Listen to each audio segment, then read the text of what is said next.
بسم اللہ الرحمن الرحیم، السلام علیکم ورحمۃ اللہ وبرکاتہ۔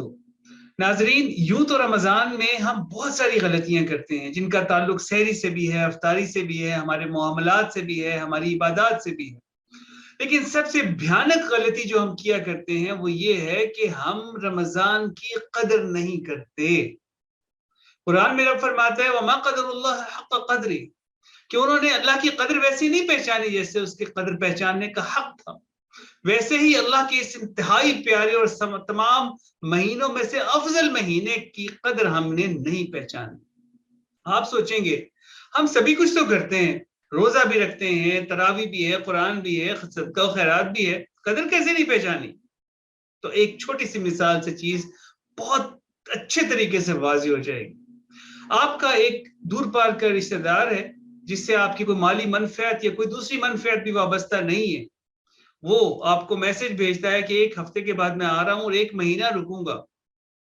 ہمارے دل پہ بوجھ ہوگا، چلو ٹھیک ہے اب آ رہا ہے تو کیا کر سکتے ہیں، منع تو نہیں کریں گے، چلو ڈرائنگ روم میں گدا بچھا دیں گے، وہاں پہ سوتا رہے گا اور جو گھر میں پکا ہوگا وہ کھا لے گا۔ اسی طریقے سے وہ آیا رہا اور چلا گیا، جا کے اس نے میسج کیا جی آپ نے میرا خیال اچھی طرح سے نہیں رکھا۔ اب کیا کہیں گے؟ وہی پہلے والا جملہ کہ بھی جو کرنا تھا وہ سب کچھ تو کیا، اب کیا آسمان پہ اٹھا کے رکھتے، سر پہ اٹھا کے رکھتے، جو کھاتے تو کھلاتے تھے، تمہارے لیے جگہ بھی بنا دی سونے کے لیے، اور کیا کریں بھائی تمہارے لیے۔ اب ایک دوسرا سینیریو ہے،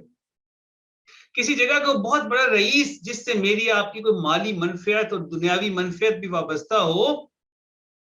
وہ مجھے آپ کو ایک میسج بھیجتا ہے کہ ایک مہینے کے لیے رہنے کے لیے آ رہا ہوں۔ ہم اس کے لیے اپنی جان توڑ کوشش کر کے کمرہ ارینج کریں گے، اچھا اس کو ڈیکوریٹ کریں گے، اس میں تمام سہولیات میسر نہ ہوں گی تو میسر کریں گے، پورا مہینہ اس کی بہترین خاطر مدارت کریں گے، اور آخر میں جاتے ہوئے یہ کہیں گے کہ سر اگر کوئی چیز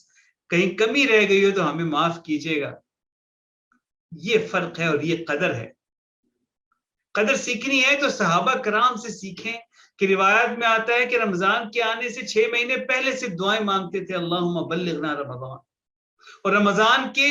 جانے کے بعد 6 مہینے تک یہ دعائیں مانگتے تھے کہ یا اللہ ہم اس کی قدر نہیں کر سکے، ہم قبول کر لیں۔ رمضان کے فضائل کے بارے میں کون نہیں جانتا کہ یہ اس روز ہماری شفاعت کرے گا، یہ مہینہ اور قرآن کے جب ہر شخص نفسہ نفسی پکار رہا ہوگا، اور ان کی شفاعت اس کا خیال کرنے والے اور اس کا قدر کرنے والے کے حق میں قبول کی جائے۔ اگر خدا نخواستہ رمضان کی قدر نہ کی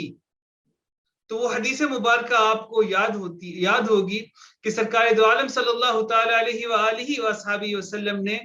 جبرائیل امین کی دعا پہ یا بد دعا پہ آمین فرمایا تھا، کہ جس کا مفہوم یہ ہے کہ وہ شخص ہلاک ہو گیا، اللہ سے دور ہو گیا،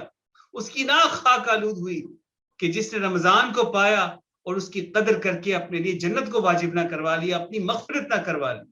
اس لیے ایک بھیانک غلطی ہے۔ اب اس کا تدارک کیسے ہو، اس سے بچا کیسے جائے، تو اس کا بھی قرآنی نسخہ ہے، مدنی نسخہ ہے، کہ ان لوگوں کے ساتھ ہو جائیں جو قدر کرنے والے ہیں، کیونکہ رمضان کا حاصل تقوی ہے، اور تقوی حاصل کرنے کے لیے رب کا حکم ہے کہ یا ایھا الذین آمنوا اتقوا اللہ وکونوا مع الصادقین، کہ اے ایمان والو اگر تقوی اختیار کرنا چاہتے ہو، آج کے ٹاپک کے حوالے سے اگر کہوں کہ اگر رمضان کی قدر کرنا چاہتے ہو تو ان لوگوں کے ساتھ ہو جاؤ جو قدر کرنے والے ہیں، جو سچے ہیں۔ اللہ سبحانہ وتعالی ہمیں زندگی کے ہر رمضان میں اس کی قدر کرنے کی توفیق عطا فرمائے، رب کی دی ہوئی ہر سانس کی قدر کرنے کی توفیق عطا فرمائے، آمین یا رب العالمین۔ اپنی دعا میں یاد رکھیے گا۔ السلام علیکم ورحمۃ اللہ وبرکاتہ۔